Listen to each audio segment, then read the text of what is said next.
क्या आपने कभी ऐसा फकीर देखा है जो 1,40,000 रुपए का सिर्फ चश्मा लगाता है? कभी आपने ऐसा गरीब देखा है जो 12 करोड़ रुपए की मर्सिडीज में घूमता है?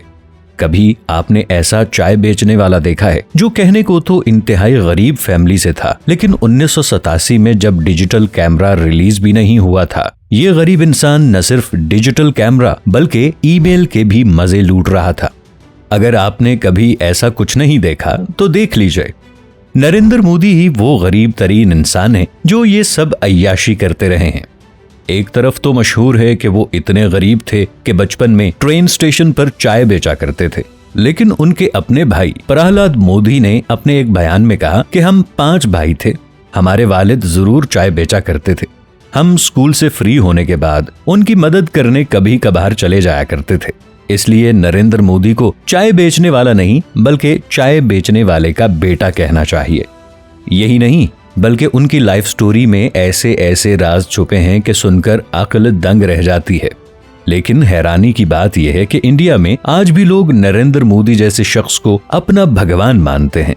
एक इंटरव्यू में एक खातून ने कहा कि बीजेपी की टिकट पर अगर कुत्ता भी खड़ा हो जाए तो हम वोट देकर उसे भी जितवाएंगे। आखिर ये सब कुछ कैसे मुमकिन हो गया? इनकी ब्रेन वॉशिंग कैसे की गई? नरेंद्र मोदी चौथी मर्तबा प्रधानमंत्री यानी वजीर आजम बनने में कामयाब कैसे हो गए? ये सब कुछ और बहुत कुछ आइए जानते हैं आज की इस नई वीडियो में। दोस्तों, आज जमाना टीवी की एक और नई वीडियो में आपको खुशामदीद कहते हैं। नाम तो इनका नरेंद्र दामोदर दास मोदी था, लेकिन वो अब सिर्फ नरेंद्र मोदी कहलाते हैं। नरेंद्र मोदी 17 सितंबर 1950 को गुजरात के मेहसाना जिले में पैदा हुए। उन्होंने दिल्ली यूनिवर्सिटी से बीए और फिर गुजरात यूनिवर्सिटी से पॉलिटिकल साइंस में एमए किया। मशहूर है कि नरेंद्र मोदी का बचपन इंतहाई गुर्बत में गुजरा और वो ट्रेन के डब्बों में चाय बेचा करते थे। दरअसल इन मनगढ़ंत कहानियों की शुरुआत तब हुई जब 2013 में निरंजन मुखोपाध्याय ने नरेंद्र मोदी पर एक किताब लिखी। इसमें उन्होंने लिखा कि नरेंद्र मोदी बचपन में चाय बेचा करते थे। इसके बाद तो मोदी जी ने भी ये बात पल्लू से बांध ली और फिर 2015 में टाइम मैगजीन को दिया गया इंटरव्यू हो या कोई जलसा जुलूस, नरेंद्र मोदी हमेशा इस बात को बड़े फखरिया अंदाज से बयान करते और हमेशा कहते कि मैं इंतहाई गरीब फैमिली से हूँ। नरेंद्र मोदी के बचपन की कुछ तस्वीर सामने आई तो हकीकत दुनिया के सामने आई।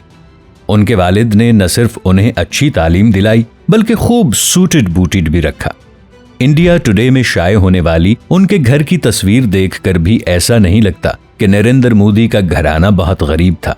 इतनी बात जरूर है कि उनके वालिद वादनगर रेलवे स्टेशन पर एक कैंटीन चलाते थे। हाँ, स्कूल से पढ़ने के बाद नरेंद्र मोदी और उनके भाई स्टॉल पर अपने वालिद का हाथ बटाने आ जाया करते थे। अप्रैल 2024 में CNN की वेबसाइट पर एक आर्टिकल शाये हुआ जिसके मुताबिक नरेंद्र मोदी की ऑटोबायोग्राफी लिखने वाले निरंजन मुखोपाध्याय ने खुद ये कहा है कि मोदी की गुर्बत पर मबनी कहानी इंतहाई बढ़ा चढ़ा कर पेश की गई है। 8 साल की उम्र में ही मोदी का उठना बैठना RSS के लड़कों में होने लगा था। आसान लफ्जों में कहें तो RSS दरअसल इंडिया में मौजूद एक इंतहाई मुतासिब और शिद्दत पसंद सियासी जमात बीजेपी का स्टूडेंट विंग है, लेकिन ये सिर्फ कहने की हद तक है। RSS इंतहाई बददिमाग और शरीर लोगों का टोला है जिसे सिर्फ इतना बताया गया है कि भारत सिर्फ हिंदुओं का है और हिंदू भी सिर्फ वही हैं जो बीजेपी के सपोर्टर्स हैं। हम देशभक्त हैं, ये जुमला तो आपने जरूर सुन रखा होगा। सुनने में ये जुमला बहुत खूबसूरत है, लेकिन इसी जुमले की आड़ में RSS ने अपनी दहशत से भारत को खून-आशाम कर दिया है। खैर, 1971 आया तो मोदी ने बाकायदा RSS में शमूलियत इख्तियार कर ली और वो इसके हर जलसे में जाने लगे। RSS ने 1985 में उन्हें बीजेपी का टिकट दिलवा दिया और यूं तरक्की करते करते मोदी 1998 में बीजेपी के जनरल सेक्रेटरी बन गए।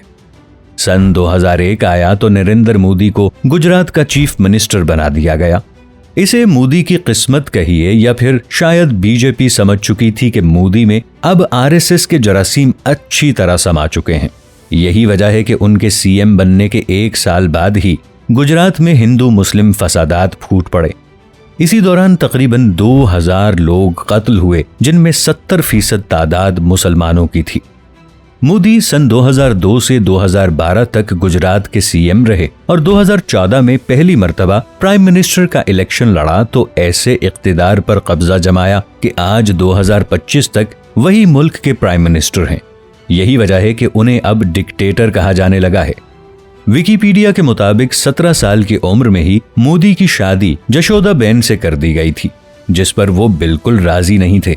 इसलिए वो दोनों कभी साथ भी नहीं रहे और इसी शादी की वजह से मोदी ने हाई स्कूल मुकम्मल करने के बाद घर भी छोड़ दिया और 2 साल तक वो एक शहर से दूसरे शहर और एक मंदिर से दूसरे मंदिर में घूमते रहे।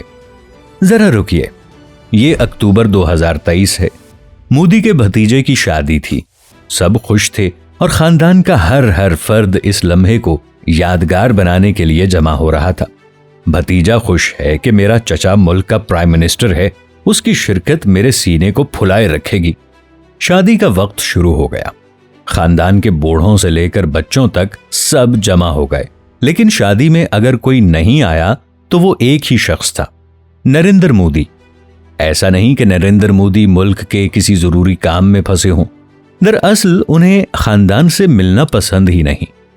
प्रियंका चोपड़ा, विराट कोहली, अनुष्का शर्मा की शादी हो या अडानी और अंबानी फैमिलीज का कोई भी फंक्शन, हर तरफ आपको मोदी जी हंसते मुस्कुराते और चहचहाते नजर आएंगे। अगर वो किसी से नहीं मिलते तो वो सिर्फ उनका खानदान, उनके भाई और उनके भतीजे भतीजियां हैं। अब अगर देखा जाए तो नरेंद्र मोदी आज ही से नहीं बल्कि 17 साल की उम्र से ही अपने खानदान से दूर ही रहते हैं। लेकिन चाय बेचने का ढोंग रचाने के साथ साथ आज इंडिया में एक और गलत फहमी पाई जाती है।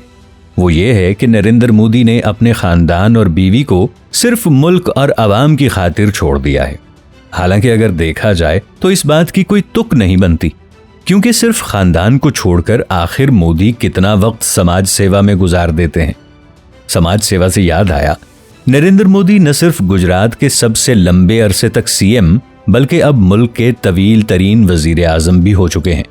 होना तो ये चाहिए था कि पूरे इंडिया से गुर्बत का खात्मा हो जाता और कहीं बच्चे भूखे ना सोते, लेकिन मामला हुआ इसके बिल्कुल बरअक्स। मार्च 2024 की एक रिपोर्ट के मुताबिक इंडिया में इनकम इनइक्वालिटी पिछले 100 साल के मुकाबले में सबसे ज्यादा खराब हो चुकी है, जहां मुल्क की 25% इनकम के मालिक सिर्फ 1% लोग हैं, यानी अडानी, अंबानी और मोदी के करीबी दोस्त। एक तरफ तो मामला ये है, जबकि दूसरी तरफ नरेंद्र मोदी खुद को गरीब और फकीर कहते नहीं थकते। उनके चाहने वाले तो उन्हें भगवान मानते हैं। दरअसल ये सब मोदी की जानिब से की गई जहनसाजी है। इस तरह वो लोगों को ये सबक पढ़ा रहे हैं कि मुल्क में चाहे गुर्बत हो जाए, तुमने उफ तक नहीं कहना। यही वजह है कि भारतीय जनता पार्टी को वोट देने वाले लोग आज भी ये कहते दिखाई देते हैं कि कहां मुल्क में महंगाई है ही नहीं, अरे हम तो भगत हैं, मिट्टी खाकर जी लेंगे। दरअसल ये मोदी के उस बोल का नतीजा है कि मैंने 35 या 40 साल भीख मांग कर खाया है, लेकिन ये सिर्फ कहने की हद तक है दोस्तों, क्योंकि 2001 में सीएम बनने से पहले तक नरेंद्र मोदी अमेरिका, पेरिस और इंग्लैंड जैसे मुल्कों में सैर सपाटे करने जाते थे। उनका रहन सहन देखो तो लगता है जैसे उस जमाने के फिल्म स्टार हों। चलिए तब की तो बात ही और थी। अगर आज मुल्क में महंगाई है तो क्या नरेंद्र मोदी किसी जोगी, फकीर या गरीब की तरह जिंदगी गुजारते हैं? हरगिज नहीं। नरेंद्र मोदी 2015 में अमेरिका दौरे पर गए, एक दिन में 4 सूट पहने। 2012 में वो उत्तराखंड गए तो 8 घंटे में 4 मर्तबा कपड़े बदल लिए। यही नहीं बल्कि अगर उनकी ड्रेस डिजाइनिंग और फैशन की तस्वीर का एल्बम तैयार किया जाए तो यकीन मानिए 1000 सफ़हात भी कम पड़ जाएंगे।